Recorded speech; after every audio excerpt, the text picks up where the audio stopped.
हरे कृष्णा।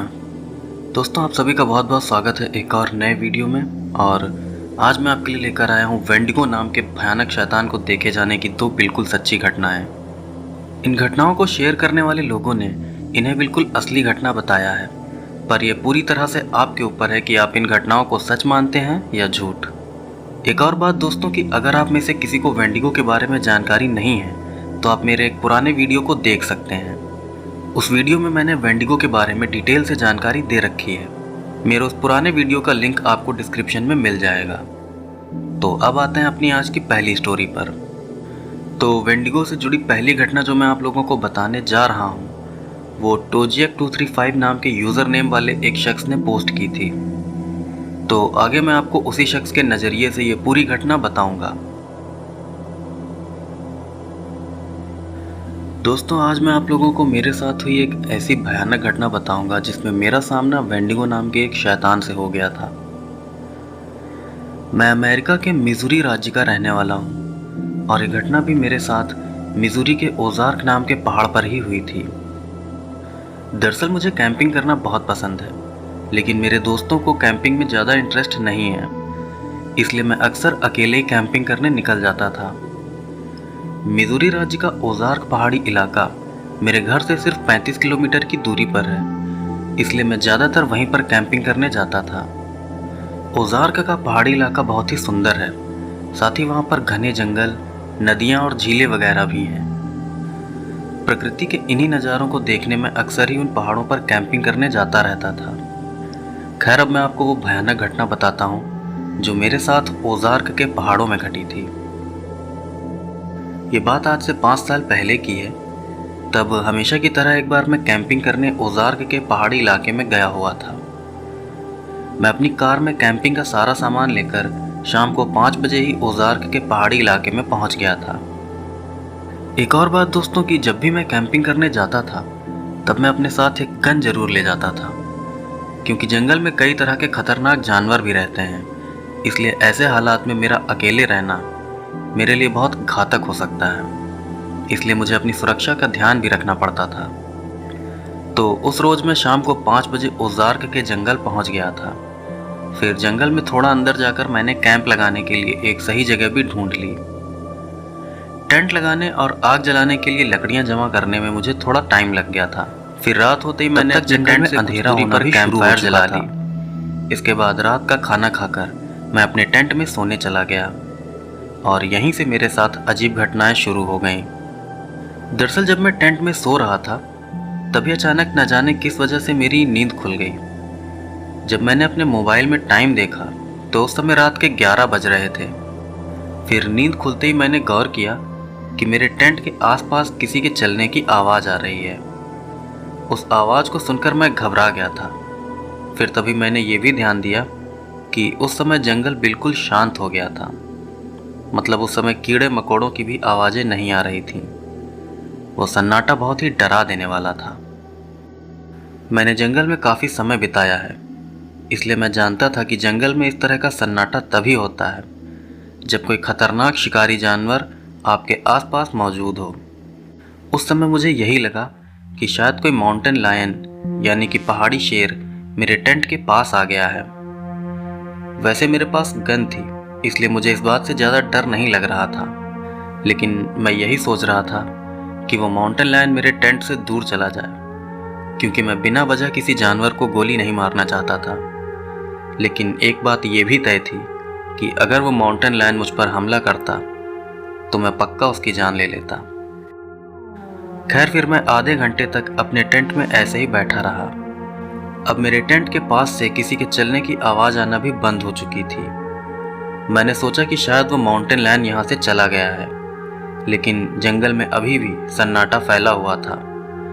फिर जब काफ़ी देर तक जंगल की आवाज़ वापस नहीं आई तब मैं अपनी गन और एक टॉर्च लेकर टेंट के बाहर निकल आया।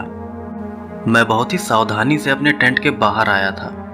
मैं जानता था कि ये माउंटेन लायन बहुत ही खतरनाक होते हैं और ये किसी भी तरफ से मुझ पर अचानक हमला कर सकते हैं। फिर टेंट से बाहर आकर मैंने अपनी टॉर्च जलाई और बहुत ही ध्यान से मैं जंगल में इधर उधर देखने लगा। मैंने सोचा था कि अगर मुझे कोई माउंटेन लायन दिखाई देगा तो मैं हवाई फायर करके उसे डरा दूंगा, जिससे वो मेरे कैंप से दूर भाग जाएगा। फिर इधर उधर नज़र घुमाते हुए मुझे अपने टेंट से कुछ दूरी पर एक जीव दिखाई भी दिया, लेकिन वो जीव कोई माउंटेन लायन नहीं था, बल्कि वो एक अजीब सा आदमी था। वो आदमी एक पेड़ के पीछे छुपा हुआ था। मैं ठीक से उस आदमी को देख तो नहीं पा रहा था, मगर एक बात मैं समझ गया था कि वो आदमी बहुत पतला और बहुत ही लंबा है। उस आदमी को देखकर मैं बहुत हैरान था। मैं सोच रहा था कि आखिर कोई इंसान इतना लंबा कैसे हो सकता है। दोस्तों, यहाँ पर एक और बात मैं आप लोगों को बता देना चाहूँगा कि जब मेरे साथ ये घटना हुई थी, उस समय मैं किसी भी तरह की पैरानॉर्मल या सुपरनैचुरल चीज़ों पर बिल्कुल भी विश्वास नहीं करता था। तो अब स्टोरी पर वापस आते हैं। तो जब मुझे अपने टेंट के पास वो लंबा और अजीब सा आदमी दिखाई दिया, तब मुझे यही लगा कि शायद ये कोई पागल या नशेड़ी आदमी है जो मुझे लूटने के इरादे से मेरे टेंट के पास आया है। यही सोचकर मैंने चिल्लाते हुए उस आदमी से कहा कि मुझे परेशान करने की सोचना भी मत, मेरे पास गन है और अगर ज़रूरत पड़ी तो मैं इसका इस्तेमाल करने से पीछे भी नहीं हटूंगा। इसलिए तुम्हारी भलाई इसी में है कि तुम यहाँ से चले जाओ। फिर मेरे इतना बोलने के बाद ही वो अजीब आदमी जंगल के अंदर भाग गया। वो आदमी बहुत ही अजीब तरह से भाग रहा था। ऐसा लग रहा था कि जैसे उसके शरीर की सारी हड्डियां टूटी हुई हैं। वैसे काफ़ी अंधेरा होने की वजह से मैं उस आदमी को सही से देख तो नहीं पाया था, लेकिन एक बात तो पक्की थी कि वो आदमी था बहुत ही अजीब। वैसे भी वो आदमी इतनी रात को जंगल के अंदर भागा था, ये बात भी मुझे बहुत ही अजीब लगी थी। खैर, जो भी हो, वो अजीब आदमी अब मेरे टेंट से दूर चला गया था और इस बात से मुझे बहुत राहत मिली थी। इसके बाद मैं वापस अपने टेंट में जाकर बैठ गया। मुझे बहुत नींद आ रही थी, लेकिन मैं सोना नहीं चाहता था क्योंकि मैं जानता था कि वो आदमी जंगल के अंदर गया है और वो कभी भी वापस मेरे टेंट के पास आ सकता है। इसके बाद मैंने कॉफ़ी बनाई और वो पूरी रात मैंने जागते हुए अपने टेंट के अंदर ही बिता दी। उस अजीब आदमी ने मेरे कैंपिंग करने का सारा मूड खराब कर दिया था, लेकिन मैं अपने काम से 4 दिन की छुट्टी लेकर आया था, इसलिए मैं अपनी छुट्टियों को बर्बाद नहीं करना चाहता था। फिर सुबह ही मैंने अपने कैंपिंग का सारा सामान समेटा और उस जगह से दूर जंगल के दूसरे हिस्से में जाकर मैंने अपना कैंप फिर से लगा लिया। मैंने सोचा था कि मैं कुछ और दिन कैंपिंग करके वापस अपने घर लौट जाऊंगा, और मैंने ये भी सोचा था कि अब की बार वो अजीब आदमी मुझे परेशान भी नहीं कर पाएगा, क्योंकि अब की बार मैंने अपना कैंप पुरानी कैंप वाली जगह से काफ़ी दूर जाकर लगाया था। पिछली रात को मैं सही से सो नहीं पाया था, इस वजह से मुझे दिन में ही नींद आने लगी थी। मैं भी अपना टेंट लगाकर दिन में ही कुछ घंटों के लिए सो गया था। फिर मैंने दोबारा से कैंप फायर के लिए लकड़ियाँ जमा की और शाम होते ही मैं कैंप फायर जलाकर रात के खाने की तैयारी करने लगा। रात का खाना खाने के बाद मैं चुपचाप अपने टेंट में लेट गया और मोबाइल चलाने लगा। तभी मोबाइल चलाते चलाते कब मेरी आंख लग गई मुझे पता ही नहीं चला। इसके बाद रात को अचानक फिर से मेरी नींद खुल गई। नींद से उठते ही मैंने पाया कि कोई मेरे टेंट के बिल्कुल पास आकर कुछ बड़बड़ा रहा है। बड़बड़ाने की वो आवाज़ बहुत भयानक और बहुत ही अजीब सी थी। वो आवाज़ ऐसी थी जैसे हॉरर फिल्मों में किसी शैतान की आवाज़ होती है, बिल्कुल वैसी।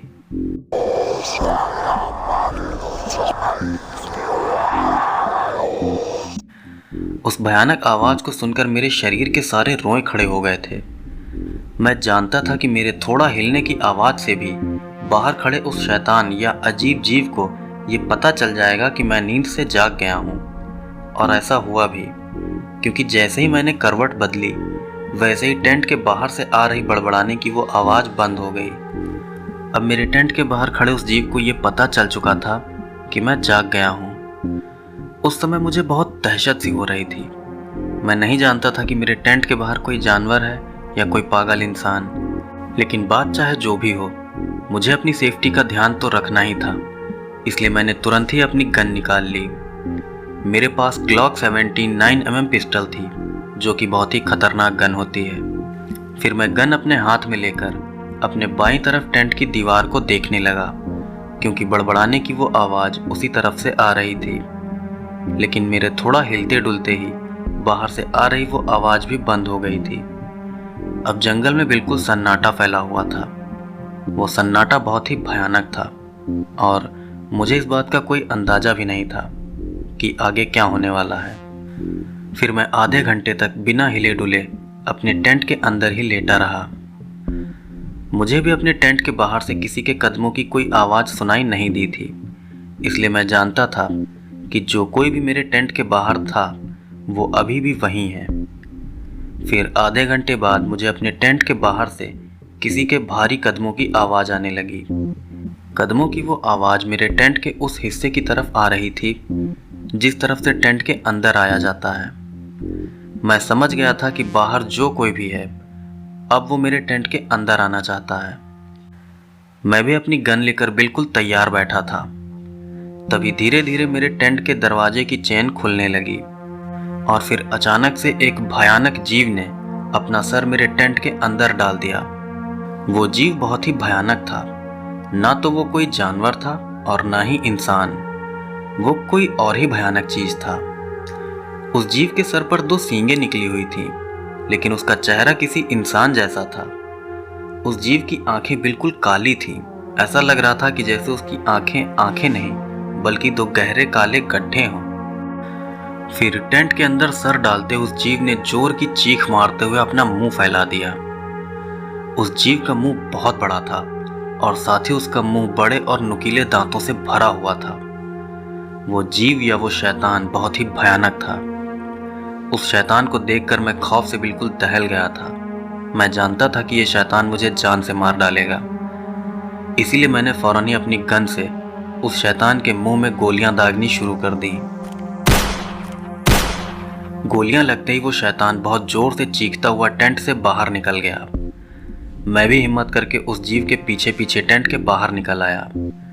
टेंट से बाहर आकर मैंने उस जीव के ऊपर और भी कई गोलियां चलाईं।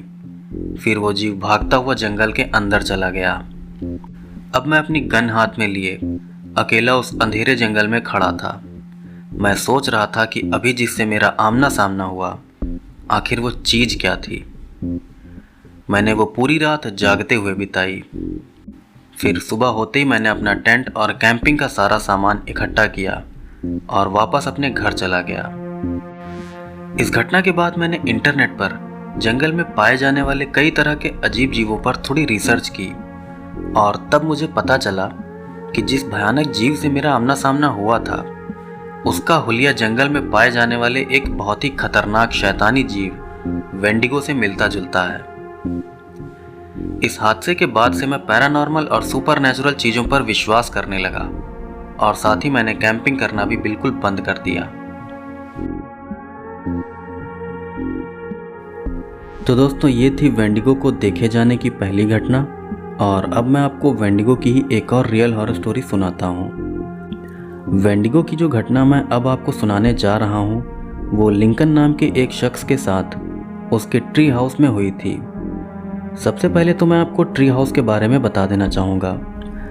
दरअसल दोस्तों, वेस्टर्न कंट्रीज़ में लोग बड़े बड़े पेड़ों के ऊपर लकड़ी के कमरे या छोटे घर बना लेते हैं। इन कमरों में वो लोग कैंपिंग करते हैं और जानवरों का शिकार भी करते हैं। पेड़ पर बने इन्हीं कमरों को ट्री हाउस कहा जाता है।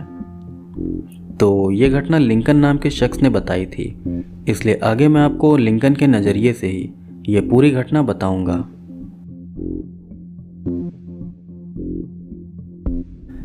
मेरा नाम लिंकन है। मैं अमेरिका के व्योमिंग राज्य का रहने वाला हूँ और आज मैं आपको वेंडिगो से जुड़ी एक बहुत ही भयानक और बिल्कुल सच्ची घटना बताने जा रहा हूँ। ये घटना मेरे साथ आज से 2 साल पहले व्योमिंग के घने जंगलों में ही घटी थी। तो बात यह है कि मेरे पापा को शिकार करना बहुत पसंद था। बचपन में मेरे पापा मुझे और मेरे छोटे भाई को अपने साथ लेकर शिकार करने जाते थे। मेरे पापा ने जंगल में एक बड़े से पेड़ के ऊपर एक छोटा सा लकड़ी का कमरा बनाया हुआ था। उसे आप ट्री हाउस भी कह सकते हैं।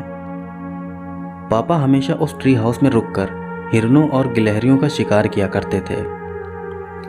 शिकार करने के साथ साथ पापा हमें भी शिकार करने का हुनर सिखाते थे।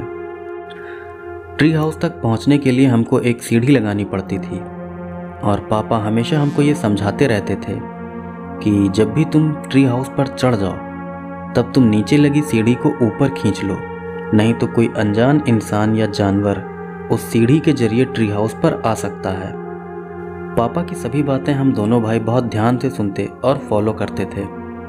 लेकिन बहुत ही अफसोस की बात है कि कई साल पहले मेरे पापा की एक कार एक्सीडेंट में मौत हो गई थी।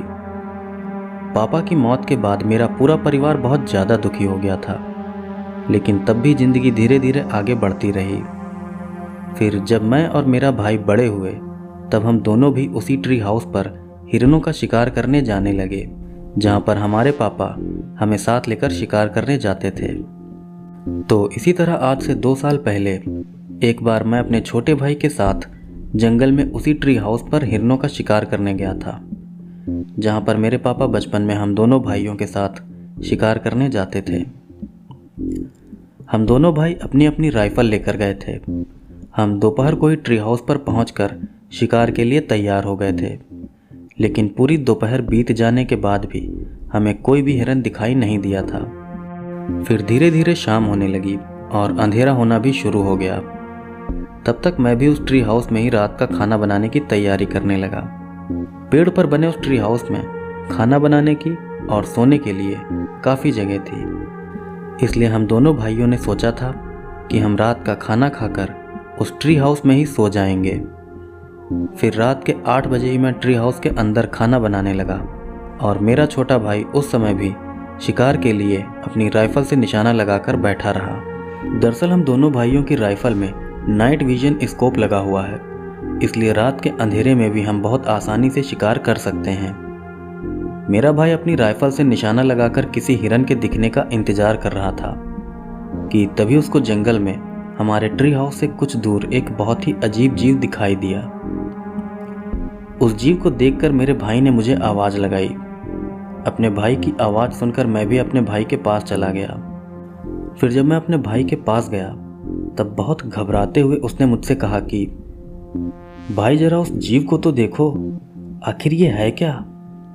अपने भाई की ये बात सुनकर मैंने भी अपनी राइफल उठा ली और राइफल के स्कोप से उस तरफ देखने लगा जिस तरफ मेरा भाई देख रहा था। फिर जब मैंने राइफल के स्कोप से देखा तो पाया कि वो जीव एक लंबे से आदमी जैसा था, लेकिन वो कोई आदमी नहीं था क्योंकि उसके सर पर 2 बड़े बड़े सींग निकले हुए थे। वो जीव बहुत ही लंबा और बिल्कुल पतला था। उसके हाथ पैर भी बहुत लंबे और बड़े बड़े पंजों वाले थे। सबसे डरावनी बात तो ये थी कि वो जीव बिना हिले डुले अपनी जगह पर खड़ा होकर सीधा हमारी तरफ ही देख रहा था। वो जीव बिना हिले डुले बिल्कुल किसी पुतले के जैसे अपनी जगह पर खड़ा था। एक बार तो मुझे यही लगा कि शायद ये कोई पुतला ही है जो किसी ने मजाक में लोगों को डराने के लिए इस जगह पर खड़ा कर दिया है। लेकिन तभी मैंने उस जीव को थोड़ी हलचल करते देखा। उस जीव को देखकर मैं और मेरा भाई हम दोनों बहुत ही ज़्यादा हैरान थे। हम दोनों भाई बहुत ध्यान से उस अजीब जीव पर नज़र रखे हुए थे, पर तभी अचानक हमें एक आवाज़ सुनाई दी। लिंकन बेटा, मेरे पास आओ। उस आवाज़ को सुनकर मैं और मेरा भाई हम दोनों बहुत ज़्यादा डर गए थे। दरअसल मेरा नाम पुकारने की वो आवाज़ किसी और की नहीं बल्कि मेरे पापा की थी। उस आवाज़ को सुनकर हम दोनों भाई बहुत डर गए थे क्योंकि हम जानते थे कि हमारे पापा अब इस दुनिया में नहीं हैं। बार बार वो आवाज़ मेरा नाम लेकर मुझे अपने पास बुला रही थी। ऐसा लग रहा था जैसे बार बार कोई टेप रिकॉर्डर बज रहा हो। उस आवाज़ को सुनकर ऐसा लग रहा था कि जैसे बार बार कोई टेप रिकॉर्डर बज रहा हो। हर बार हमें एक जैसी ही आवाज़ सुनाई दे रही थी। उस आवाज़ को सुनकर हम दोनों भाई बहुत हैरान थे। हम सोच रहे थे कि आखिर यहाँ इस जंगल में ऐसा कौन है जो हमारे पापा की आवाज़ निकाल रहा है। हम अपनी राइफल से उस आवाज़ का सोर्स ढूंढने लगे और तभी हमने गौर किया कि हमारे ट्री हाउस से कुछ दूर खड़े उस जीव का मुंह भी उस आवाज़ के साथ साथ हिल रहा है। तब हम समझ गए कि यही अजीब जीव हमारे पापा की आवाज़ निकालकर हमें अपने पास बुलाना चाहता है। फिर मैंने ज़ोर से आवाज़ लगाते हुए उस जीव से कहा कि तुम मेरे पापा की आवाज़ कैसे निकाल रहे हो? आखिर तुम कौन हो? मेरे इतना बोलते ही पापा की आवाज़ आना बंद हो गई। फिर वो अजीब जीव भी जंगल के अंदर चला गया। अब वो जीव हमें अपनी राइफल के स्कोप में दिखाई नहीं दे रहा था। इस घटना से हम दोनों भाई बहुत हैरान थे। हम सोच रहे थे कि आखिर वो जीव था क्या। जो भी हो, उस समय तो हमें यही लगा कि शायद वो जीव वहाँ से चला गया है, लेकिन ऐसा नहीं था, क्योंकि जब रात को खाना खाकर हम दोनों भाई ट्री हाउस में सो रहे थे, तभी हमें फिर से पापा की आवाज़ सुनाई दी। पर सबसे भयानक बात तो ये थी कि अब की बार वो आवाज़ कहीं दूर से नहीं, बल्कि हमारे ट्री हाउस के नीचे से आ रही थी। लिंकन बेटा, मेरे पास आओ। उस आवाज़ को सुनते ही हम दोनों भाई डर से बिल्कुल कांप गए थे। हमारा ट्री हाउस ज़मीन से काफ़ी ऊपर बना हुआ है। ट्री हाउस तक पहुंचने के लिए सीढ़ी की ज़रूरत पड़ती है, और मुझे अच्छे से याद था कि ट्री हाउस में आते ही मैंने सीढ़ी ऊपर खींच ली थी। इसलिए मुझे इस बात का तो डर नहीं था कि वो जीव ऊपर हम तक पहुंच पाएगा, लेकिन तब भी हमें इस बात से डर ज़रूर लग रहा था कि ऐसा भयानक जीव हमारे इतना नज़दीक आ गया है। फिर हमारे पापा की आवाज़ निकालते निकालते उस जीव की आवाज़ बदलने लगी। अब ऐसा लग रहा था कि जैसे कोई इंसान नहीं, बल्कि एक शैतान हमें नीचे बुला रहा हो। लिंकन बेटा, मेरे पास आओ। लिंकन बेटा, मेरे पास आओ। लिंकन मेरे पास आओ। उस शैतान की आवाज़ अब बहुत ही भयानक हो गई थी। मैं जानता था कि यह शैतान इतनी आसानी से हमारा पीछा नहीं छोड़ेगा, इसलिए मैंने तुरंत ही अपनी राइफल उठाई और ट्री हाउस से नीचे देखने लगा। फिर जैसे ही मैंने ट्री हाउस के नीचे अपनी नज़र घुमाई, तो वहाँ का नज़ारा देखकर डर से मैं कांप गया। मैंने देखा कि एक 8 फुट लंबा और बिल्कुल पतला सा भयानक जीव हमारे ट्री हाउस के नीचे खड़ा है। मैंने जब पहले उस जीव को अपनी राइफल के स्कोप से देखा था, तब वो मुझे इतना भयानक और ख़तरनाक नहीं लगा था, लेकिन जब मैंने उसको अपने सामने देखा, तब मैं समझ गया था कि ये पक्का एक शैतान ही है। उस जीव का सर किसी हिरन के जैसा था। उसके सर पर 2 सींग निकले हुए थे। उसके हाथ बहुत लंबे थे और उसके पंजे भी बहुत बड़े बड़े नाखूनों वाले थे। उस जीव की आंखें बिल्कुल पीले रंग की थीं और उसको देखने से ही लग रहा था कि वो जीव मुझे चीर के रख देना चाहता है। फिर मेरे देखते ही देखते उस जीव ने अपना मुंह खोलकर एक जोर की चीख मारी।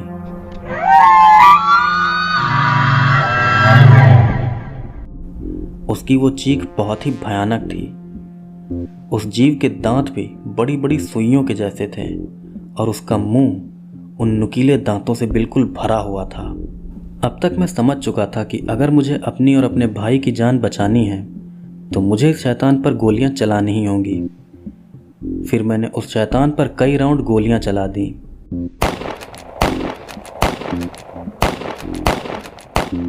गोलियों के लगते ही वो जीव चीखते हुए वहां से भागकर जंगल के अंदर चला गया। उस जीव के वहां से चले जाने के बाद भी मैं डर के मारे अपनी जगह पर खड़ा होकर कांप रहा था। फिर मैं अपने छोटे भाई के साथ ट्री हाउस में बने कमरे के अंदर चला गया। रात भर हमको जंगल के अंदर से भयानक चीखों की आवाज़ सुनाई देती रही।